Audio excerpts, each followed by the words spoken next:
Hello and welcome back. स्वागत है आप सभी का आपके खूबसूरत से यूट्यूब चैनल प्रेम्स एजुकेशन में। दोस्तों आज की इस वीडियो में लोग पढ़ेंगे क्लास 10th जो कि यहाँ पे सोशल साइंस है, उसके चैप्टर नंबर 1 जो कि हमारे यहाँ पे भारत संसाधन एवं उपयोग है, उसके top most VVI objective question जो कि आपके एग्जामिनेशन में बार बार पूछे जाते हैं। दोस्तों हम इसके भाग 1 को आपको पहले बता दिए हैं, अगर आप उस पार्ट 1 को नहीं देखें तो आप लोग प्ले लिस्ट में जाके देख सकते हैं। आज हम लोग पार्ट 2 को करेंगे जिसमें और भी ज़्यादा क्वेश्चंस को आपको बताने की कोशिश करेंगे। तो वीडियो को स्टार्ट करने से पहले आप लोग वीडियो को लाइक नहीं किए तो वीडियो को एक लाइक जरूर करते हैं। तो चलिए बिना टाइम को वेस्ट किए इस वीडियो को स्टार्ट कर लेते हैं। तो हमारा पहला क्वेश्चन है यहाँ पे, तो पार्ट 2 का हमारा पहला क्वेश्चन है कि प्राणियों के शरीर में कितना प्रतिशत जल की मात्रा निहित होती है। तो इसके ऑप्शंस हैं 55%, 60%, 65%, 70%।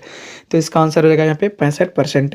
हमारा 27वां क्वेश्चन है कि बिहार में अति जल दोहन से किस तत्व का संकेंद्रण बढ़ा है। तो इसके ऑप्शंस हैं फ्लोराइड, क्लोराइड, आर्सेनिक या लो। तो बिहार में अति जल दोहन से यहाँ पे आर्सेनिक तत्व की मात्रा यहाँ पे बढ़ी है। हमारा 28वां क्वेश्चन है कि इंदिरा गांधी नहर परियोजना किस राज्य की महत्वाकांक्षी परियोजना है। तो इसके ऑप्शंस है मध्य प्रदेश, राजस्थान, महाराष्ट्र या आंध्र प्रदेश। तो इंदिरा गांधी नहर परियोजना राजस्थान राज्य के लिए महत्वाकांक्षी परियोजना है। 29वां क्वेश्चन है कि इस परियोजना का मुख्य उद्देश्य बाढ़ नियंत्रण है। तो इसके ऑप्शन है हीराकुंड, बांगला नागल, चंबल या कोसी। तो यहाँ पे कोसी परियोजना का मुख्य उद्देश्य है बाढ़ को नियंत्रण करना। 30वां क्वेश्चन है कि प्रति व्यक्ति प्रति वर्ष जल उपलब्धता के आधार पर विश्व में भारत का कौन सा स्थान है। तो इसके ऑप्शन हैं 100वां, 113वां, 123वां या 133वां। तो प्रति व्यक्ति प्रति वर्ष जल उपलब्धता के आधार पर भारत 133वें नंबर पे यहाँ पे आता है। 31वां क्वेश्चन है हमारा कि वर्षा जल संग्रहण के ढांचों को हर घर में बनाना किस राज्य में अनिवार्य है। तो इसके ऑप्शन हैं बिहार में, उत्तर प्रदेश में, उड़ीसा में, तमिलनाडु में। तो यहाँ पे तमिलनाडु में हर घर को जल संग्रहण के ढांचे से बनाया जाता है। 32वां क्वेश्चन है कि हीराकुंड परियोजना किस नदी पर स्थित है। तो इसके ऑप्शन है महानदी, गोदावरी, कृष्णा, कावेरी। तो 32 का यहाँ पे सही आंसर हो जाएगा यहाँ पे महानदी। हमारा 33वां क्वेश्चन है कि भारत सरकार ने कब राजीव गांधी राष्ट्रीय पेयजल मिशन चालू किया था। तो इसके ऑप्शन है 1956, 1966, 1976 या 1986। तो भारत सरकार ने राजीव गांधी राष्ट्रीय पेयजल मिशन को यहाँ पे 1986 में स्टार्ट किया था। हमारा 34वां क्वेश्चन है कि भारत में जल का सबसे अधिक प्रयोग किया जाता है। तो इसके ऑप्शंस हैं सिंचाई में, उद्योग में, घरेलू उपयोग में या व्यापार में। तो भारत में जल का सबसे अधिक उपयोग यहाँ पे घरेलू उपयोग में किया जाता है। हमारा 35वां क्वेश्चन है कि निम्नलिखित बहुउद्देशीय परियोजना में कौन सा परियोजना झारखंड राज्य की परियोजना है। तो इसके ऑप्शंस हैं भाखड़ा नांगल परियोजना, नर्मदा घाटी परियोजना, दामोदर घाटी परियोजना या रहिंद परियोजना। तो यहाँ पे दामोदर घाटी परियोजना जो है वो यहाँ पे झारखंड राज्य की परियोजना है। हमारा 36वां क्वेश्चन है कि बिहार की सबसे लंबी नहर कौन है। तो इसके ऑप्शन है सोन नहर, भाखड़ा नांगल नहर, गंडक नहर या इंदिरा गांधी नहर। तो यहाँ पे भारत की सबसे लंबी नहर इंदिरा गांधी नहर है। हमारा 37वां क्वेश्चन है कि भाखड़ा नांगल परियोजना किस नदी पर अवस्थित है। तो इसके ऑप्शन है नर्मदा नदी, झेलम नदी, सतलज नदी या व्यास नदी। तो भाखड़ा नांगल परियोजना यहाँ पे सतलज नदी पर अवस्थित है।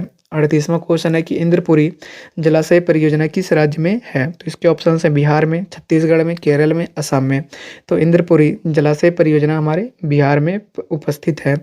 39वां क्वेश्चन है कि भारत में सर्वप्रथम जल विद्युत गिरी का स्थापना कहाँ हुआ था। तो इसके ऑप्शन है कर्नाटक, तमिलनाडु, झारखंड या गुजरात। तो इसका सही आंसर हो जाएगा कर्नाटक में। कर्नाटक में सर्वप्रथम जल विद्युत गिरी की स्थापना हुई थी। 40वां क्वेश्चन है कि भारत में कितने प्रतिशत जल का उपयोग घरेलू तथा नगरीय आपूर्ति में किया जाता है। तो इसके ऑप्शन हैं 70%, 11%, 19% या इनमें से कोई नहीं।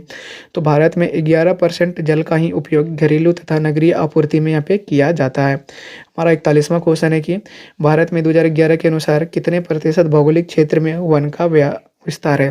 तो इसके ऑप्शन हैं 25%, 29.27%, 21.23% या 20.60%। तो भारत में 2011 के अनुसार 21.23% भौगोलिक क्षेत्र में वन का विस्तार है। हमारा 42वां क्वेश्चन है कि वन स्थिति रिपोर्ट के अनुसार भारत में वन का विस्तार है तो 20 यहाँ पे तो यहाँ पे 20.60 भौगोलिक क्षेत्र में। दोस्तों आपसे वो माफ़ करेंगे कि यहाँ पे जो 41वां क्वेश्चन है इसका आंसर भी यहाँ पे 20.60 होगा। ठीक है, यहाँ पे 20.60 भाग में 2011 की जनगणना 2011 की भौगोलिक क्षेत्र में भारत में 20.60% भौगोलिक क्षेत्र में यहाँ पे वन का विस्तार था। हमारा 43वां क्वेश्चन है कि बिहार में कितने भौगोलिक क्षेत्र में वन का फैलाव है, तो यहाँ पे 7%।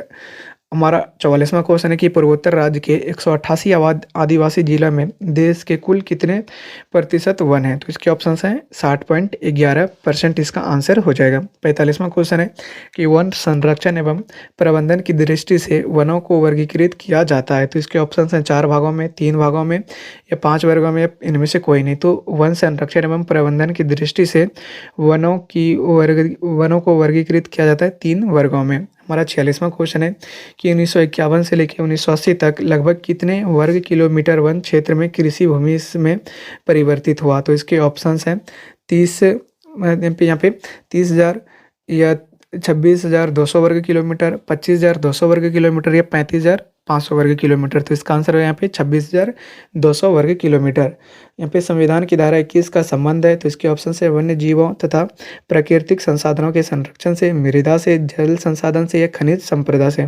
तो इसका आंसर है यहाँ पे वन्य जीवों तथा प्राकृतिक संसाधनों के संरक्षण से। हमारा 48वां क्वेश्चन है कि एक एनजीओ की वानिकी रिपोर्ट के अनुसार 1948 में विश्व में कितना हेक्टेयर भूमि पर वन का विस्तार था, तो इसके ऑप्शन यहाँ पे 6 अरब हेक्टेयर, 4 अरब हेक्टेयर, 8 अरब हेक्टेयर या 5 हेक्टेयर। तो हमारा इसका सही आंसर रहेगा कि 4 अरब हेक्टेयर। हमारा 49वां क्वेश्चन है कि इनमें से कौन सा जीव केवल भारत में ही पाया जाता है, तो इसके ऑप्शन है घड़ियाल, डॉल्फिन, व्हेल या कछुआ। तो इसका आंसर रहेगा यहाँ पे डॉल्फिन।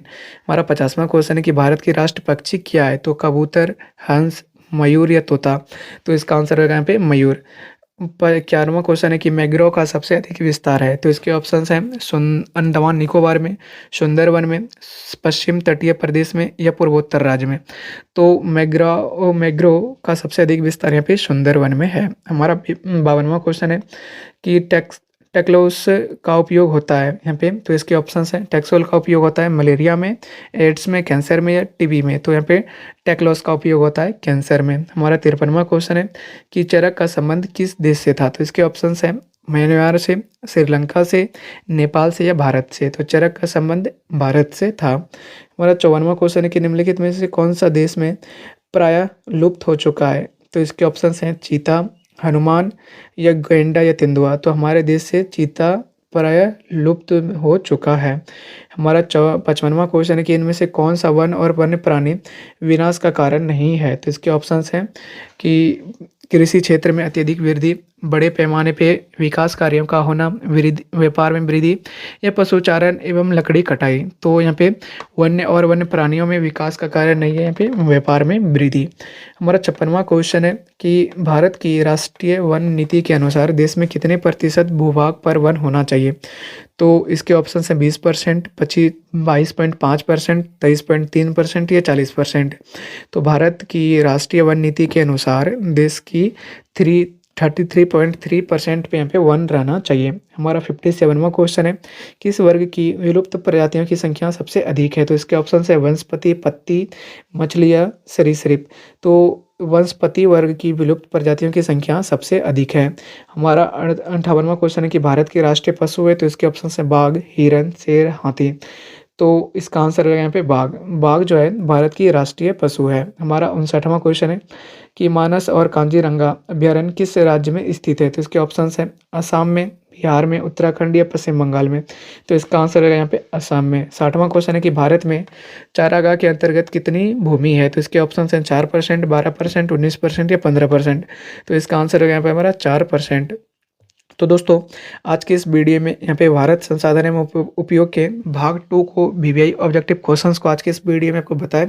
तो आज के इस वीडियो में इतना ही, मिलेंगे आप लोगों से इसके चैप्टर नंबर 2 के ऑब्जेक्टिव के साथ। तब तक के लिए आप लोगों से विदा लेते हैं। जय हिंद।